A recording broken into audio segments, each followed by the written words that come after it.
Advocate Jaishankar, MV. Govindan വിശദീകരിച്ചത് മുന്നണിയുടെ convener എന്നുള്ള നിലയിൽ ഇ.പി. ജയരാജന് കേന്ദ്രീകരിച്ച് പ്രവർത്തിക്കുന്നതിൽ പരിമിതികൾ ഉണ്ട് എന്നാണ്.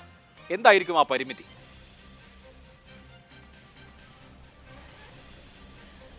അത് വളരെ വ്യക്തമാണല്ലോ. ഇ.പി. ജയരാജൻ LDF കൺവീനറായതിനു ശേഷം LDF അങ്ങനെ ഒരു കെട്ടുറപ്പോടുകൂടി പ്രവർത്തിക്കുന്നില്ല എന്നുള്ളത് വളരെ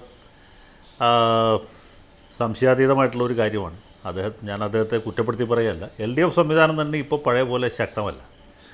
LDF ഘടകകക്ഷികൾ തമ്മിൽ ശരിയായ രീതിയിൽ ആശയവിനിമയം നടക്കുകയോ അല്ലെങ്കിൽ സർക്കാരിൻ്റെയും മുന്നണിയുടെയും കാര്യങ്ങൾ, നയപരമായിട്ടുള്ള കാര്യങ്ങൾ എങ്കിലും ഈ LDF കൂടി അവിടെ ചർച്ച ചെയ്യുന്ന ഒരു സംവിധാനം വളരെ കാലമായിട്ട് നടക്കുന്നില്ല. ഇനി എന്തെങ്കിലും കാര്യങ്ങളുടെ ഉഭയകക്ഷി ചർച്ചയിലൂടെ പരിഹരിച്ച് മുന്നോട്ട് പോകുന്നതാണ് നമ്മൾ കണ്ടുകൊണ്ടിരിക്കുന്നത്. അതിൻ്റെ ഒരു കാരണം ഈ CPM-ന് നിയമസഭയിൽ അപ്രമാദിത്വമുണ്ട്, ഘടകകക്ഷികളെ പഴയ പോലെ ആശ്രയിക്കേണ്ടതില്ല എന്ന ആ ഒരു ബോധ്യമാണ്. അതുകൊണ്ട് തന്നെ ഘടകകക്ഷികൾക്ക് പഴയ പ്രസക്തിയില്ല.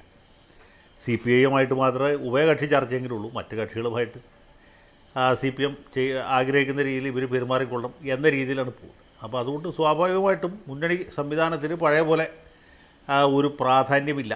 പണ്ട് വളരെ ഗംഭീരന്മാരായ ആളുകൾ VS അച്യുതാനന്ദനും മറ്റുമൊക്കെയാണ് ഇടതുമുന്നണി കൺവീനറായിട്ട് പ്രവർത്തിച്ചത്. അപ്പോൾ ആ നിലയിലുള്ള ഒരു ഇടതുമുന്നണി സംവിധാനം ഇന്നിപ്പോൾ ഇല്ല എന്നുള്ള യാഥാർത്ഥ്യമാണ്. പിന്നെ ഇ.പി. ജയരാജൻ അങ്ങനെ ഘടകകക്ഷികളെയൊക്കെ കൂട്ടിച്ചേർത്ത് കൊണ്ടുപോകാൻ പറ്റിയ ഒരാളുമല്ല. അദ്ദേഹത്തിന് ആ രീതിയിലൊക്കെ ഒരുപാട് പരിമിതികളുണ്ട്, നമുക്കറിയാവുന്നതാണ്. അതൊരു ഫ്ലെക്സിബിലിറ്റി കുറഞ്ഞ നേതാവാണ്. ഘടകകക്ഷികളുമായിട്ടൊന്നും അങ്ങനെ വലിയ സ്നേഹവും സൗഹാർദ്ദവും ഉള്ള ആളാണ്. പക്ഷേ ഇവിടുത്തെ പ്രശ്നം അതല്ല. ഇ.പി. ജയരാജൻ കഴിഞ്ഞ നിയമസഭാ തെരഞ്ഞെടുപ്പിൽ സീറ്റ് കിട്ടിയില്ല, അദ്ദേഹത്തിന് മന്ത്രിയാകാൻ കഴിഞ്ഞില്ല. അദ്ദേഹത്തോടൊപ്പം തോമസ് ഐസക്, അതുപോലെ G. സുധാകരൻ, AK ബാലൻ ഇവരൊക്കെ തഴയപ്പെട്ടു. രണ്ടാം നിരയിൽ ഒരുപാട് നേതാക്കന്മാർ, സുരേഷ് കുറുപ്പ്, രാജു അബ്രഹാം, KV അബ്ദുൽ ഖാദർ, ശർമ്മ, പ്രദീപ് കുമാർ അടക്കം. ഇനിയിപ്പോൾ ഇത്രയും പേര് മാറിയാൽ ആ സ്ഥാനത്തേക്ക് മന്ത്രിമാരായിട്ട് വരേണ്ടിയിരുന്ന ആൾ അവരും പരിപൂർണമായിട്ടും മാറ്റി നിർത്തപ്പെട്ടു. പിന്നെ കോടിയേരി ബാലകൃഷ്ണൻ ചികിത്സയ്ക്ക് പോയപ്പോൾ, അല്ലെങ്കിൽ അദ്ദേഹം ലീവ് എടുത്ത് മാറി നിന്ന സമയത്ത് പാർട്ടി സെക്രട്ടറിയുടെ ചുമതല അടുത്ത സീനിയർ എന്ന നിലയ്ക്ക് സാധാരണയിൽ ഏൽപ്പിക്കേണ്ടത് ജയരാജൻ്റെ ആയിരുന്നു. അതും ഉണ്ടായില്ല. അതിന് അദ്ദേഹത്തിന് നീരസമുണ്ട്. പിന്നെ കോടിയേരി ബാലകൃഷ്ണൻ രംഗം ഒഴിഞ്ഞപ്പോൾ ആ സ്ഥാനത്തേക്ക് M.V. ഗോവിന്ദനെ കൊണ്ടുവന്നു. പോളിറ്റ് ബ്യൂറോയിലേക്കും ഗോവിന്ദനെ കൊണ്ടുവന്നു. അതിൻ്റെയൊക്കെ ഈർഷ്യമുണ്ട്, നൈരാശ്യമുണ്ട്, നീരസമുണ്ട്, അമർഷമുണ്ട്. ഇതൊക്കെ പല സന്ദർഭങ്ങളിൽ പല രീതിയിൽ പുറത്തു വന്നിട്ടുള്ളതാണ്. അത് അദ്ദേഹം പറയുന്ന പല അഭിപ്രായങ്ങളും നിഷ്കളങ്കമൊന്നും ആയിരുന്നില്ല. ഈ മാസപ്പടി വിവാദം നിൽക്കുന്ന സമയത്താണെങ്കിൽ ഏറ്റവും ഒടുവിൽ മുകേഷിൻ്റെ വിഷയത്തിലടക്കം അദ്ദേഹം പ്രകടിപ്പിക്കുന്ന ഈ അഭിപ്രായങ്ങളെല്ലാം തന്നെ മുന്നണിയെയും സർക്കാരിനെയും പാർട്ടിയെയും പ്രതിരോധത്തിലാക്കുന്ന, മുഖ്യമന്ത്രി അദ്ദേഹത്തിൻ്റെ മകളെയും കുഴപ്പത്തിലാക്കുന്ന രീതിയിലുള്ള പല പരാമർശങ്ങളും ജയരാജൻ നടത്തിയിട്ടുണ്ട്. ജയരാജൻ മുഖ്യമന്ത്രിയെ അനുകൂലിച്ചുകൊണ്ട് പറയുന്നു എന്നാണ് തോന്നുക. പക്ഷേ അദ്ദേഹം ഉദ്ദേശിക്കുന്നത്, അദ്ദേഹത്തിൻ്റെ പല പരാമർശങ്ങളും സത്യത്തിൽ ഈ മുന്നണിയെയും സർക്കാരിനെയും പാർട്ടിയെയും മുഖ്യമന്ത്രിയെയും ഒക്കെ വളരെ പ്രതിരോധത്തിലാക്കുന്ന രീതിയിലാണ്. ഇപ്പോൾ ഏറ്റവും ഒടുവിൽ അദ്ദേഹം ഈ മുകേഷിൻ്റെ വിഷയത്തിൽ നടത്തിയ ഒറ്റ പരാമർശം ഞാൻ പറയാം.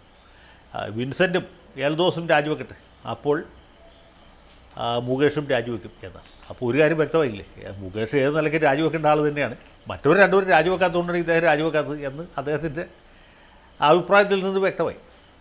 അപ്പോൾ ഈ രീതിയിലാണ് അദ്ദേഹത്തിൻ്റെ പല കാര്യങ്ങളും പോയിക്കൊണ്ടിരിക്കുന്നത്. ഇത് തന്നെയാണ് മറ്റ് പല നേതാക്കന്മാരും ചെയ്യുന്നത്. ഞാനിപ്പോൾ അവരുടെ ഇവിടെ സമയപരിമിതികളുകൊണ്ട് ഓരോരുത്തരുടെ പരാമർശങ്ങളോട് എണ്ണി പറയാൻ ഉദ്ദേശിക്കുന്നില്ല. അതെ, ഇപ്പോൾ ഇ.പി. ജയരാജനെ സംബന്ധിച്ചാണെങ്കിൽ ധാരാളം വിവാദങ്ങൾ അദ്ദേഹം ഉണ്ടാക്കിയിട്ടുണ്ട്. ഇപ്പോൾ സാന്റിയാഗോ മാർട്ടിൻ്റെ 2 കോടി രൂപ ബോണ്ട് വാങ്ങിയതായാലും, പിന്നെ VM രാധാകൃഷ്ണൻ്റെ സ്ഥാപനത്തിൻ്റെ പരസ്യം, പാർട്ടിയുടെ പ്ലീനം പാലക്കാട് നടക്കും അതിൻ്റെ സപ്ലിമെൻറ്റിന് വാങ്ങിച്ചതായാലും, പിന്നെ അദ്ദേഹത്തിൻ്റെ മുഹമ്മദ് അലി മുതൽ ഇൻഡിഗോ വരെയുള്ള വാക്കുകൾ കൊണ്ടുണ്ടാക്കിയ വിവാദം, അങ്ങനെ ഒരുപാട് വിവാദങ്ങൾ ഉണ്ടായിട്ടുണ്ട്. പക്ഷേ അന്നേരമൊക്കെ ഇ.പി. ജയരാജനെ സംബന്ധിച്ചൊരു സംരക്ഷണം ഉണ്ടായിരുന്നു. പക്ഷേ ഇക്കുറി ഇങ്ങനെ ഒരു നടപടി വരുന്നതോടുകൂടി ഇനി പഴയ ഇ.പി. ജയരാജനായി ജയരാജന് കേരള രാഷ്ട്രീയത്തിൽ തിളങ്ങാൻ കഴിയുമോ? താൽക്കാലികമായിട്ടെങ്കിലും അദ്ദേഹത്തിൻ്റെ ഒരു തിരിച്ചടിയാണ്. ഇപ്പം അങ്ങനെ ഒരാളെ നമുക്ക് എഴുതി തള്ളാനൊന്നും പറ്റുകയില്ല. പിന്നെ ഈ സാഹചര്യങ്ങൾ ഏത് കാലത്ത് ഇതുപോലെ ആയിരിക്കും നമുക്ക് പറയാനും പറ്റില്ലല്ലോ. മനുഷ്യ ചിരഞ്ജീവികളൊന്നും അല്ലല്ലോ അഭിലാഷ്. നാളെ കഴിഞ്ഞ് മറ്റന്നാൾ എന്ത് സംഭവിക്കുന്ന ആർക്കും പറയാൻ പറ്റുകയില്ല. ഇന്നത്തെ നിലയ്ക്ക് ഈ രീതിയിലാണ് കാര്യങ്ങൾ മുന്നോട്ട് പോകണമെങ്കിൽ ഇ.പി. ജയരാജൻ്റെ കാര്യം അദ്ദേഹം കുറച്ച് ബുദ്ധിമുട്ടുള്ള ഒരവസ്ഥയിലാണ്. അദ്ദേഹത്തിന് പഴയ ഒരു പ്രാബല്യം ഏറ്റവും കുറഞ്ഞത് ഇന്ന് നാളെയെങ്കിലും അവകാശപ്പെടാൻ പറ്റുകയില്ല. ഇനിയിപ്പോൾ കേരള രാഷ്ട്രീയത്തിൽ, പ്രത്യേകിച്ച് മാർക്സിസ്റ്റ് രാഷ്ട്രീയത്തിൽ ഡ്രാസ്റ്റിക്കായിട്ട് എന്തെങ്കിലും മാറ്റം ഉണ്ടായാൽ, അത് ഉണ്ടാകാൻ പാടില്ലായൊന്നുമില്ല. അങ്ങനെ ഒരു സാഹചര്യത്തിൽ ഇ.പി. ജയരാജന് വീണ്ടും കൂടുതൽ ശക്തനായിട്ട് തിരിച്ചു വരാൻ കഴിയും എന്നാണ് ഞാൻ വിചാരിക്കുന്നത്. ഇ.പി. ജയരാജൻ അങ്ങനെ എഴുതി തള്ളാനൊന്നും പറ്റിയില്ല. അദ്ദേഹം ഒരു സമുന്നതനായ നേതാവ് തന്നെയാണ്. LDF കൺവീനർ എന്ന് പറഞ്ഞാൽ യഥാർത്ഥത്തിൽ ആലങ്കാരികമായ ഒരു പദവിയല്ലേ. അത് ഇപ്പോൾ LDF സംവിധാനം തന്നെ ഇല്ല, പിന്നെ കൺവീനർക്ക് എന്ത് പ്രസക്തിയുള്ളത്? അതുകൊണ്ട് അത് നമ്മൾ അങ്ങനെ കണക്കാക്കേണ്ട. അദ്ദേഹം ഇപ്പോഴും കേന്ദ്ര കമ്മിറ്റി അംഗമാണ്, പാർട്ടി കണ്ണൂർ ജില്ലയിൽ നിന്നുള്ള ശക്തനായ നേതാവാണ്. ആ രീതിയിൽ അദ്ദേഹത്തെ അങ്ങനെ തീർച്ചയായിട്ടും എഴുതി തള്ളാനൊന്നും പറ്റുകയില്ല. പക്ഷേ ഇ പി ജയരാജൻ അല്പം ദുർബലനായിരിക്കുന്നു എന്ന് മാത്രമേ. തീർച്ചയായിട്ടും